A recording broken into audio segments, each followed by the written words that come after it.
Dear students, अस्सलाम वालेकुम। आज जो टॉपिक हम डिस्कस करने जा रहे हैं वो है एल्गोरिथम। तो एल्गोरिथम को समझाने के लिए मैंने स्टेप्स बनाए हैं दो तीन। ये खुद भी स्टेप्स के ऊपर ही है, तो एक अच्छा टॉपिक है। तो देखते हैं हम इसको। एल्गोरिथम होता क्या है। Number 1, chart of instructions to follow steps to reach our goal. क्या बात डिस्कस की गई है कि chart of instructions to follow steps to reach our goal, कि हमारे पास एक चार्ट होता है इंस्ट्रक्शंस का, हदायत का एक चार्ट होता है मुकम्मल, जो हमें बताता है कि हमने कैसे फॉलो करके अपने गोल तक पहुंचना है। स्टेप्स को वो बताता है कि स्टेप बाय स्टेप भी चलना है और कौन सा स्टेप पहले फॉलो करना है, कौन सा बाद में करना है। टू रीच आवर गोल, अपने असल मकसद तक पहुंचने के लिए हमने स्टेप बाय स्टेप कैसे मूव करना है। तो ये एक मैथमेटिकल टॉपिक है ये भी, कि मैथमेटिक में भी स्टेप बाय स्टेप चलते हैं हम।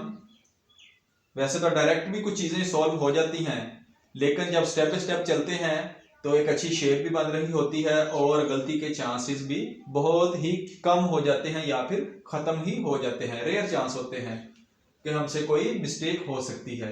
स्टेप्स को फॉलो करने का ये फायदा होता है हमें।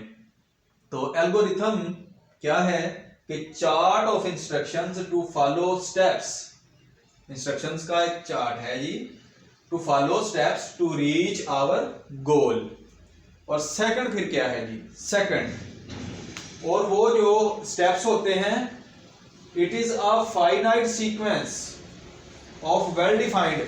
वो अच्छे तरीके से स्टेप्स जो होते हैं डिफाइंड भी हो रहे हैं कि 1 2 3 ऐसो ऑन जितने भी बन रहे हैं, लेकिन वो सीक्वेंस भी होती है उनमें 1 फिर 2 फिर 3 फिर 4 के पहले पे कौन आया, दूसरे पे कौन, तीसरे पे क्या आएगा, चौथे पे क्या आएगा, ऐसो ऑन। और वो होते भी फाइनाइट हैं। It is a finite sequence of well defined, अच्छे तरीके से डिफाइंड भी होते हैं, उनमें सीक्वेंस भी पाई जाती है और क्या होते हैं जी, फाइनाइट भी होते हैं, जो स्टेप्स हमने लेने होते हैं।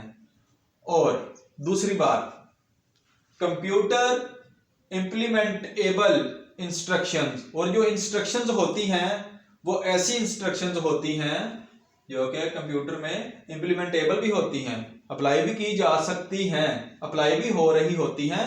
किस मकसद के लिए? Typically to solve a class of problems, कि हमारे पास एक क्लास आ जाए प्रॉब्लम्स की, तो अगर हम स्टेप्स को फॉलो कर रहे हैं तो हम आसानी typically to solve a class of problems को सॉल्व भी हम कर सकते हैं। और थर्ड पॉइंट देखें, थर्ड है जी कि algorithm are always ambiguous and used as specifications for performing calculations, data processing, automated reasoning and other tasks। क्या बात की गई है कि एल्गोरिथम जो होते हैं आर ऑलवेज एम्बिगियस होते हैं एंड यूज्ड, और इस्तेमाल किस वक्त है, एज स्पेसिफिकेशंस, खासियत के लिए, खास मकसद के लिए, फॉर परफॉर्मिंग कैलकुलेशंस, परफॉर्म किनको करने के लिए, कैलकुलेशंस को, डाटा प्रोसेसिंग, इन चीजों में ये एल्गोरिथम इस्तेमाल हो रहे होते हैं।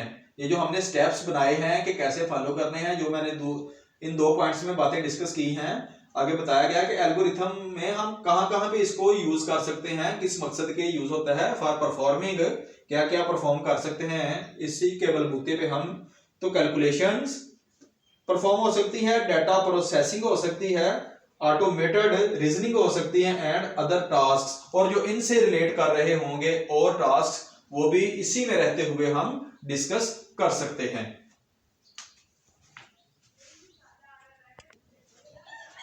तो जी स्टूडेंट्स, मैं एक्सप्लेनेशन करता हूं एल्गोरिथम की बाय एन एग्जांपल। तो एग्जांपल कुछ इस तरह है कि हमने ली एक एग्जांपल, वो क्या है उसकी स्टेटमेंट, कि for each odd number from 1 to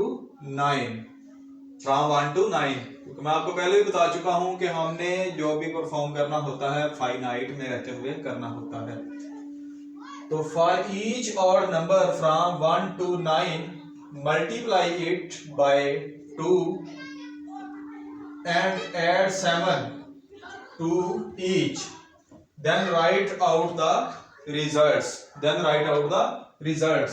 तो एल्गोरिथम स्टेप बाय स्टेप हमने चलना है स्टेटमेंट के मुताबिक ही मैं इसको एक्सप्लेन करने लगा हूं। एल्गोरिथम होता क्या है कि हमने इंस्ट्रक्शंस को फॉलो करना होता है और स्टेप बाय स्टेप ये हमें इंस्ट्रक्शंस दे दी गई हैं। इस क्वेश्चन में क्या दिया गया है, इंस्ट्रक्शंस दे दी गई हैं जिनको हमने स्टेप बाय स्टेप फॉलो करना है और अपने रिजल्ट तक पहुंचना है। सबसे पहले हमने 1 से 9 तक गिनती लिख लेते हैं।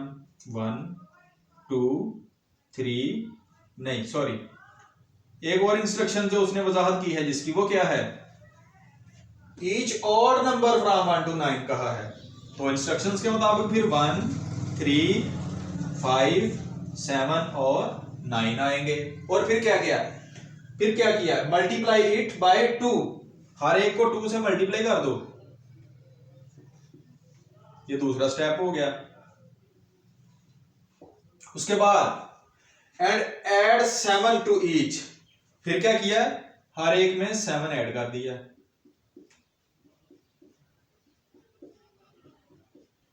और फिर अब आगे रिजल्ट निकलेंगे वो हमने लिखने हैं। फिर हमने then write out the results. तो पहले का रिजल्ट क्या बन रहा है, 2 एकम 2 और 7 ऐड किए तो ये 9 बन गया। फिर 3 2 6 और 7 13 बन गया। फिर आगे 5 2 10 और 7 17 बन गया। और फिर 7 2 14 और 7 21 बन गया। और फिर 9 2 18 और 7 25। तो ये हमारे पास वेल डिफाइंड भी रह गए चीजें और हमने फाइनाइट भी चीजें ले ली और स्टेप्स को फॉलो किया तो हम अपने रिजल्ट्स तक पहुंच भी गए।